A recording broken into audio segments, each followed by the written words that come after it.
Bonjour à tous, aujourd'hui on se retrouve dans une nouvelle vidéo pour vous présenter ma valise parce que je vais être bientôt hospitalisée pour une célioscopie, tout ça. C'est généralement l'opération qu'on fait quand on veut voir les dégâts que fait l'endométriose sur nous.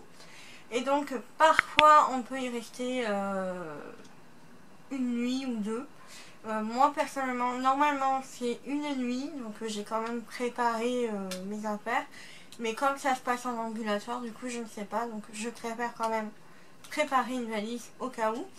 Et comme c'est quand même ma troisième opération due à l'endométriose, je me suis dit que ça serait intéressant de vous montrer ce que j'amène, parce qu'on pose souvent la question dans les groupes, qu'est-ce qu'on doit emmener, tout ça, lors de cette opération, donc c'est parti. Alors, tout d'abord, on va commencer par tout ce qui est soins et tout ça.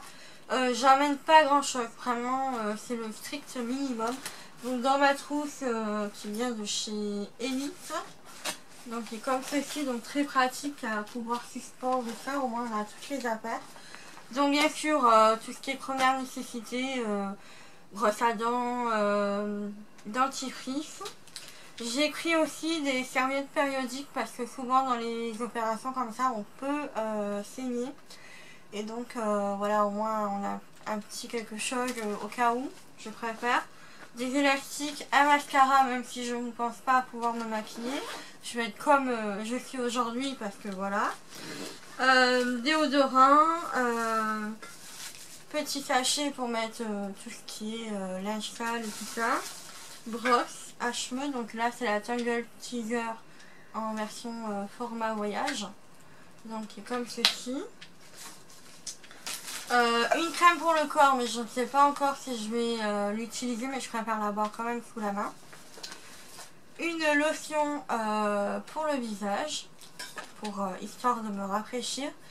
Et j'ai pris ça aussi, c'était à Zeman. C'est un gel douche à la menthe et l'eucalyptus, parce que j'ai remarqué que souvent quand j'ai des opérations comme ça, bah, tous les produits, tout ça, fait que j'ai beaucoup chaud. Et si jamais je reste pour la nuit, tout ça, je pense que j'apprécierais vraiment avoir un produit qui me donne un petit coup de frais.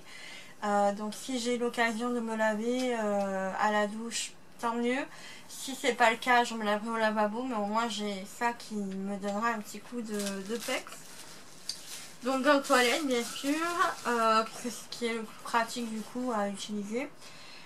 J'ai pris aussi une eau thermale parce que ça aussi j'ai souvent très chaud, donc ça je pense que je vais la poser direct sur la table de chevet. Et une crème hydratante bien sûr, parce que souvent on a la peau qui est très sèche après les interventions. Moi je sais que ma peau et les cheveux c'est une catastrophe, donc voilà, je sais qu'après il faut que je fasse vraiment beaucoup de soins. Donc voilà pour la partie beauté, donc j'amène tout ça dans une petite trousse. Voilà, ensuite dans cette trousse là j'ai préféré mettre tout ce qui est chaussettes. Donc j'ai amené juste 2 paires de chaussettes si jamais j'ai froid ou autre. Soutien-gorge et culottes. Voilà, culottes en coton, c'est quand même mieux, c'est plus confortable, et des culottes qui ne soient pas trop serrées parce que souvent on a le ventre hyper gonflé, on n'est pas très à l'aise et tout ça après ce genre d'opération, donc je préfère vous prévenir.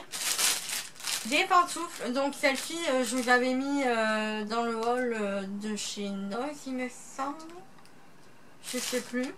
Dans un haul, je vous avais expliqué, j'ai acheté cette paire de pantoufles vraiment pas chère parce que souvent il peut y avoir des vols, donc voilà, je sais que si jamais on me la vole, c'est pas grave. Ensuite, donc en pyjama, j'ai pris un pyjama où il est vraiment élastique, donc vraiment pas serré du tout. Je suis très à l'aise dedans, et donc voilà, il faut vraiment avoir soit des vêtements larges ou voilà, à élastique, comme ça vous serre pas le ventre. Donc bien sûr c'est à l'effigie de Wonder Woman, voilà,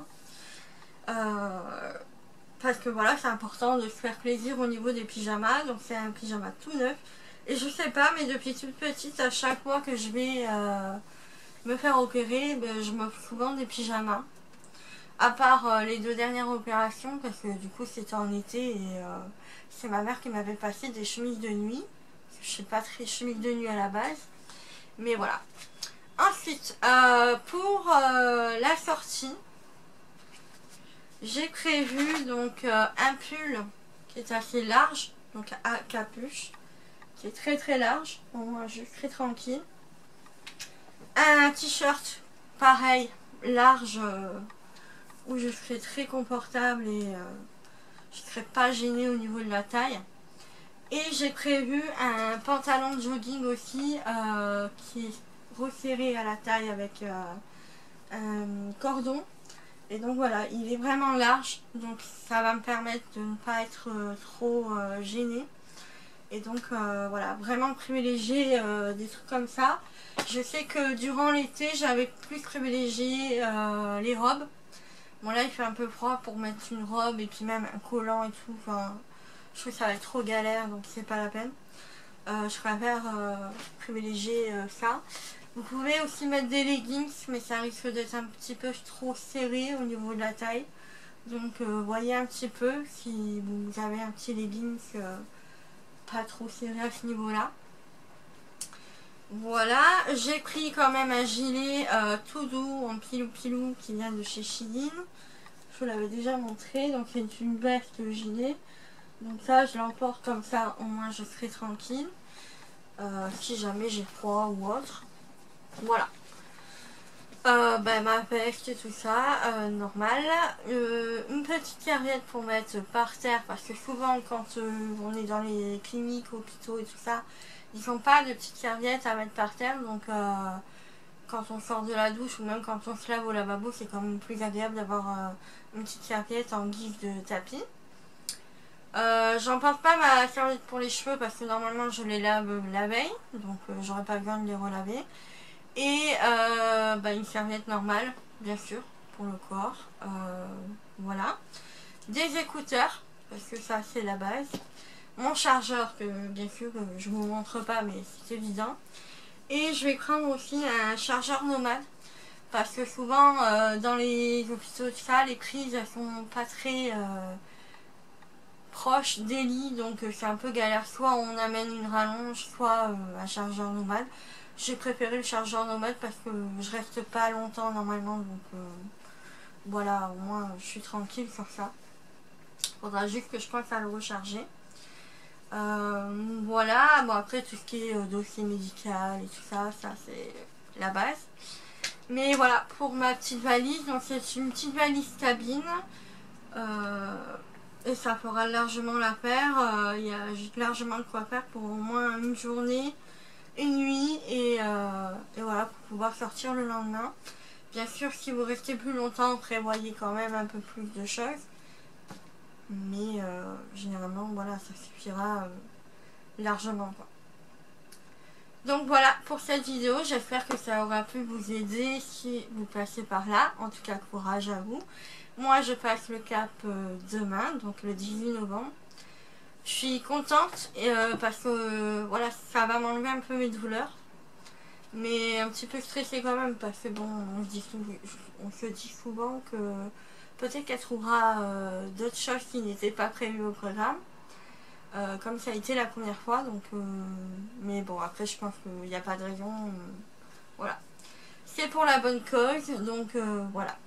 Sur ce, je vous fais de gros bisous et je vous dis à bientôt pour de nouvelles vidéos. Ciao ciao.